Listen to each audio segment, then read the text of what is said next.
The arrival of Isabel and William is described in the Chronicles of Ross, which are in the British Museum. It records that in 1189 Isabel set about building a lovely city on the banks of the Barrow. The town's fortunes further increased when King John made William the Earl of Pembroke and his coronation in 1199.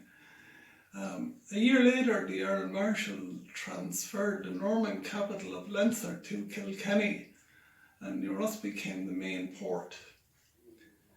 The town grew around the bridge built by William Marshal, son-in-law of Richard de Clare, 2nd Earl of Pembroke, and the leader of the Norman invasion of Ireland.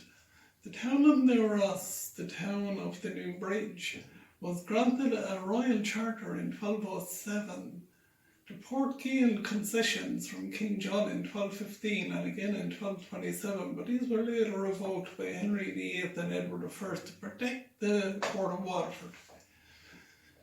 New Ross was still Ireland's busiest port in the 13th century. These restrictions were lifted in the 14th century by Edward II and Edward III. In the late 13th century, the town was placed for a time under a papal interdict, following a riot in which several monks of the Order of the Crucht Friars were killed. St Mary's Abbey Church of Ireland was built in 1811.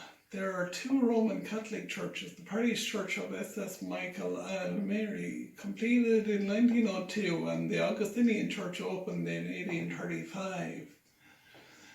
The town was fought over in the Irish Confederate Wars of the 1640s. In 1643, the town resisted a siege by James Butler, the 1st Duke of Ormond, who fought a battle near the town with the Irish army under Thomas Preston, the 1st Viscount of Tara, but later reconquered by Oliver Cromwell